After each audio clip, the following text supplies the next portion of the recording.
மனிதநேய மக்கள் கட்சியின் மூத்த தலைவர்கள் இருவர் தனித்தனியே பொதுக்குழு கூட்டத்திற்கு அழைப்பு விடுத்திருப்பதால் அக்கட்சியில் பிளவு ஏற்பட்டிருப்பதாக தகவல் வெளியாகியுள்ளது. இந்நிலையில் மனிதநேய மக்கள் கட்சி தலைவர் ஜேஎஸ் ரிபாயின் அறிவிப்பின்படியே சென்னையில் இன்று பொதுக்குழு கூட்டம் நடைபெற உள்ளதாக ராமநாதபுரம் எம்எல்ஏ ஜவாஹிருல்லா தெரிவித்துள்ளார். இதுபற்றி நமது செய்தியாளர் ரமேஷிடம் அவர் பகிர்ந்து கொண்ட தகவல்களை தற்போது பார்க்கலாம்.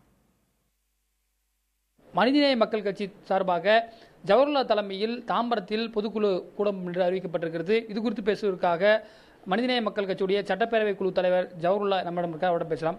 சார், இது 2 வேறு பொதுக்குழுக்கள் கூட்டப்படுகிறது, இது புதிய அரசியல் சர்ச்சையை ஏற்படுத்தியிருக்கிறது, நீங்கள் எப்படி பார்க்கிறீங்க? மனிதநேய மக்கள் கட்சியினுடைய தலைவர் ஜேஎஸ் ரிபாயி மனிதநேய மக்கள் கட்சியினுடைய பொதுக்குழு நடைபெறும் என்பதை ஒரு வாரத்துக்கு முன்பாகவே அறிவித்து அதன் அடிப்படையிலே தாம்பரத்தில் அந்த பொதுக்குழு கூட்டம் நடைபெறவிருக்கின்றது. தற்போதுள்ள அரசியல் சூழல், அதுபோன்று நிர்வாக சீரமைப்பு இவற்றை கருப்பொருளாக கொண்டு அந்த பொதுக்குழு கூட்டம் நடத்த இருக்கின்றோம். இந்த சூழலில் வழக்கமாக சிறுபான்மை அரசியல் கட்சிகள் ஒரு எழுச்சியுடன் மக்கள் பேராதரவை பெறக்கூடிய நேரத்தில் கடந்த கால தமிழக அரசியல் வரலாற்றிலும் கூட அந்த கட்சியை உடைப்பதற்கான சில சதிகாரர்களுடைய திட்டங்கள் அரங்கேற்றப்பட்டிருக்கின்றது.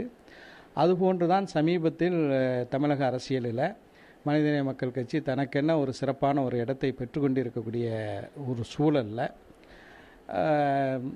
தமீம் அன்சாரி இந்த ஒரு போட்டி பொதுக்குழுவை நடத்துகின்றார். குறிப்பாக நீங்கள் பேரவையில் கூட இலங்கை சர்வதேச விசாரணை வேணும் அப்படின்ற ஒரு தீர்மானத்தை ஆதரித்தீர்கள். அது சம்பந்தமான அறிக்கையில் பேசும்போது கூட நீங்கள் வழக்கமான தோரணை இல்லாமல் ஒரு மாறுபட்ட தோரணையில் பேசியதாக ஊடகங்கள் எல்லாம் கூட வந்ததை, ஒருவேளை நீங்கள் அதிமுக பக்கம் செல்வதால் இது போன்ற ஒரு பிரச்சனை ஏற்படலாம், அல்லது மக்கள் நல கூட்டத்திலிருந்து வெளியேறியது சம்பந்தமாக கட்சிக்குள் கருத்து வேறுபாடு இருக்கலாமா? அனைத்து இந்திய அண்ணா திராவிட முன்னேற்ற கழகத்தின் அரசாங்கத்தினுடைய நல்ல விஷயங்களை நாங்கள் எப்போதுமே பாராட்டி தான் பேசியிருக்கின்றோம். அந்த வகையில் தான் சட்டப்பேரவையில் உலகம் முழுவதும் வாழக்கூடிய தமிழ் மக்களினுடைய உள்ள கிடக்கைகளை பிரதிபலிக்கக்கூடிய வகையில் தமிழக முதலமைச்சர் செல்வி ஜெயலலிதா அவர்கள் அரசினர் தனி தீர்மானமாக கொண்டு வரும்போது அதை உளமாற நாங்கள் பாராட்டவமே அதை எதிர்த்தா இருக்க முடியும். கடந்த காலங்களில் நீங்கள் அரசுக்கு எதிராக விமர்சனங்களை வைத்திருக்கிறீர்கள், சில போராட்டங்களை நடத்தியிருக்கிறீர்கள். இந்த நிலையில் கடந்த சட்டமன்ற தேர்தலில் நீங்கள் அதிமுகவோடு தான் கூட்டணிகள், இது அதிமுக கூட்டணிக்கான ஒரு சைகை என்று நம்ம எடுத்துக்கொள்ளலாமா? அதாவது எங்களுடைய கடந்த கால அனுபவம், சட்டப்பேரவை தேர்தலில் நாங்கள் அதிமுக கூட்டணியில் இருக்கும்போது அதிமுக எங்களை ஒரு சிறப்பான முறையில் அரவணைத்து சென்றது என்பது உண்மை. அதை தான் நான் புதிய தலைமுறை பேட்டியில் சொன்னேன். அது சிலருக்கு ஒரு மாற்று கருத்தை ஏற்படுத்தி இருக்கின்றது.